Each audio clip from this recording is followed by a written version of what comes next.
During the pandemic, everyone fell in love with the South Korean show from Netflix, Squid Game. Masks. Being locked inside. It was easy to relate to those characters back in 2021. Now, 3 years later, they finally released Season 2. Question is it any good, or is it very disappointing?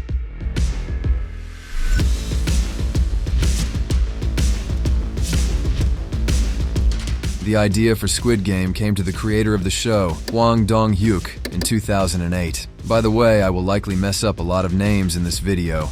Apologies in advance.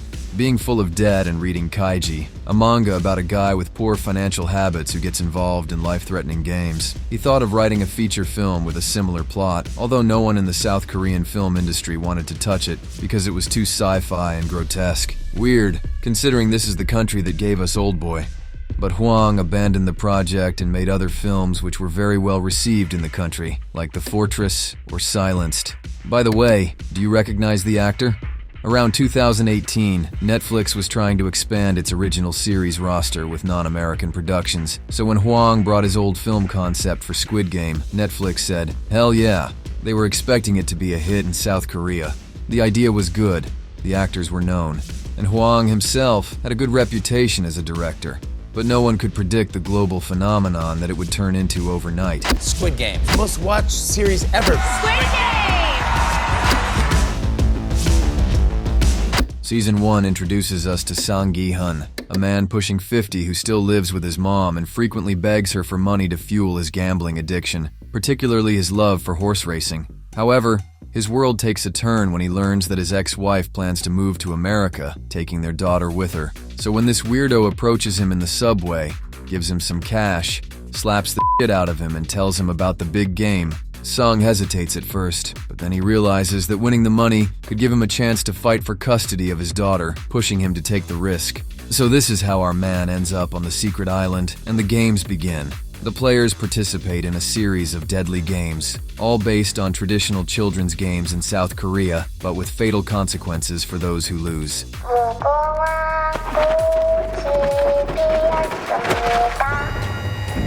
I have to admit, I didn't have high expectations for this show at first, but I decided to watch it because I'm a huge fan of Oldboy, the original one. Stay away from the American remake. And I love the South Korean filmmaking style which masterfully blends all genres together. Action, drama, comedy, thriller, and even touches of horror into one unpredictable story that keeps you hooked from start to finish. So I was hoping I'd get that from Squid Game too, but it was tough getting through the first episode, and it's very bad acting. 내가 어렸을 때부터 학교도 데리고 다녔잖아. 이 자식 대학 가고 취직하고 나한테 술을 한 번 안 사. But I'm glad I was strong and made it through, because once the game's begun, I got exactly what I was waiting for. Every single episode kept me on the edge of my seat, and I couldn't wait to see the next one. I can't even imagine what it would have been like had this show aired on regular TV, and you had to wait a full week to see what happens next. The season ends in a pretty predictable way, in that the main actor obviously wins the game and the big prize, but it's not about the destination, it was about how you got there, because I was captivated by every character, every story, every dramatic death. And the rest of the stuff that happened at the end was not predictable at all. The revelation about the old guy, the fact that Darth Vader was actually the young cop's brother, so I was satisfied with the ending. Except the red hair thing. What was that all about? Did it symbolize all the blood spilled in the games? Was he just angry? Was he auditioning for a K-pop band? Comment down below if you're smarter than me and know what the hairdo meant. Now, after a season packed with surprises and twists, where you never knew what to expect, how do you create a follow-up that lives up to the hype and immense attention? Do you introduce new characters and start fresh? Do you continue the original story? And if so, how do you maintain the same level of excitement and unpredictability? Well, despite my low expectations, I have to admit Season 2 was on the right track. You'd think that after the international success of the first season, Hwang Dong-hyuk would have made things more Americanized and easier to understand for audiences outside South Korea. But nope, he stuck to his vision. This is a South Korean show made for a South Korean audience. And if you don't like it, don't watch it. I respect that about him, and I admire the fact that he didn't Hollywoodize the series the way Charlie Brooker did with Black Mirror after Netflix bought it. Not that there's anything wrong with that. I'm not some snob who hates Hollywood and worships foreign films to seem cultured. I actually even prefer the Black Mirror episodes with bigger budgets and American actors. But I can't help but respect Hwang for staying true to himself and his original vision. He kept things authentic to his country, and I respect him for not trying to pander to a Western audience. On the contrary, Bowed you no choke. I'm a legend, Thanos. what I liked the most about this season was that all the actors from season 1 who had small roles before are now back with more important things to do. Song's chubby friend from the first episode is now in the game with him and has a very important role in the story. 같이 싸워서.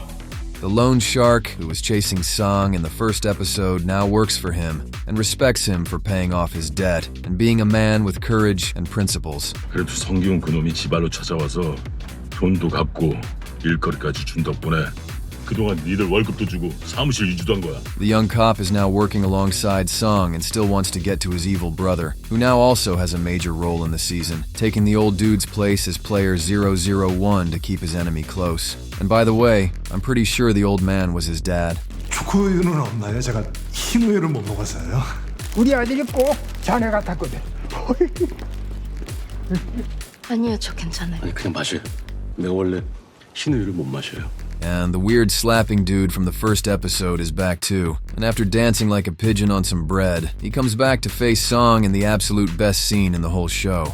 게임의 룰이고 뭐고 방아쇠를 한 번 아니면 두 번만 당기면 저놈의 면상을 날릴 수 있어. And if you're wondering why such a talented actor didn't have a bigger role on the show, the answer is simple. Gong-yoo is pretty much the South Korean Brad Pitt. It's possible he took on the part of the mysterious slapper as a favor to the director, with whom he has previously collaborated. Season 2 starts strong with the first episode, and the series finds an ingenious way to bring the main character back into the game. 다시 게임을 하게 해줘. 조금 전까지는 게임을 멈추라고 하지 않았나? Seong Gi-hun gets an AirTag wisdom tooth, hoping that while he enters the game and tries to save the contestants, the paid army led by the young police officer will locate and rescue him. The first game with the iconic crazy-eyed doll is identical to the one in the previous season, but this time Song tries to save everyone. But he doesn't really have much success, so now we're starting to wonder if we'll just see the same exact games as before. Nope, new games.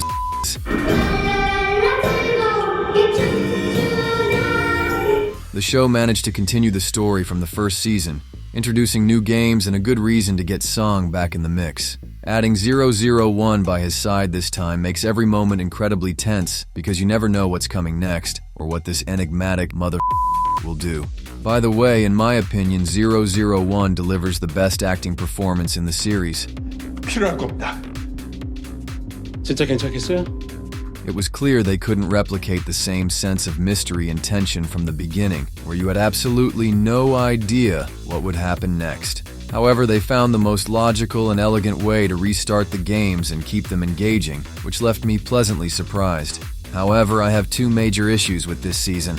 The first problem is that it's not actually a full season. It's basically just the first half, similar to the final season of Breaking Bad. The season ends with a major cliffhanger, an unfinished story, and virtually no conclusion. The good news is that they promised the season would come out in 2025, so we don't have to wait 3 more years to find out how it all ends. The bad news is that we didn't get a complete story, and I felt a bit cheated by the big revolution at the end, which seemed like it was leading the plot to some kind of resolution, only to leave us blue-balled as we got no conclusion. Without knowing how it all ends, it's impossible for me to have a final verdict on the story, so I guess I'll save that for the Season 3 review. And now the second issue I have with this season. The game now feels like a Mr. Beast video. And by the way, what kind of person watches Squid Game and instead of relating to one of the characters, actually identifies with the guy in the mask and wants to make his own game? But that's neither here nor there. What I mean is that the games have undergone a significant change. After each round, the contestants vote on whether to leave or stay, and the money accumulated in the piggy bank is split evenly among them, even if they leave early. It seems fair to the contestants, sure, but it takes away from the character development. I understand they wanted to add a new layer of suspense with the voting element in every episode, but it is a bit ridiculous. In the first season, they voted early. They left, had time to realize their lives were still completely in shambles, and so they decided to come back after sleeping on it. That makes sense. But now the show loses some of its humanity when you see people willingly choosing to risk their lives in random games that, in the end, rely heavily on luck. I get the parallel with the world we live in today, where people would do anything for money, and the desperation of poverty and debt can strip them of their humanity. I also understand the metaphors about voting and how easy it is to manipulate a large group of people if you just shout a little louder. 더도 말고 덜도 말고 딱 한 판만 더 해봅시다. 그래요, 한 판 더 해봅시다. 한 판 더. 한 판 더. 한 판 더. 한 판 더. But I don't know. The characters don't feel as real as they did in the previous season. And the show also makes the classic mistake of almost parodying itself by coming up with more exaggerated and ridiculous versions of the characters from the previous season. The crazy woman from season 1 is replaced by a lunatic who believes in black magic and puts curses on people. The criminal from season 1 is replaced by a ridiculous SoundCloud rapper who doesn't look threatening at all. And the real, relatable problem of being in debt to bookies and loan sharks is now replaced with crypto bros and finance influencers conning their followers. It just seems contrived. Although some of the new characters are actually pretty good. Like I said, the new 001 has the best acting in the series by far, and his presence on screen keeps you on the edge of your seat as you never know what he's gonna do. I honestly found the old dude in the first season kind of annoying, so this was a refreshing change. The trans girl isn't just there to fill a quota. She's a complex character. She's a vulnerable person with a story you can understand, but at the end doesn't shy away from being a badass. After we find out she's been in the special forces and knows her way around a gun. 이건 MP5 기관 난청입니다. The North Korean girl from the first season is replaced with another one, but the twist is that although she seems like a nice, caring, shy young lady, she actually is one of the pink guards who has no issues shooting people in cold blood. So overall, I liked the new season. It exceeded my expectations, and although it wasn't perfect, it was worth the wait and, in my opinion, did everything it could have done to continue a story as weird and as unique as the one from season 1.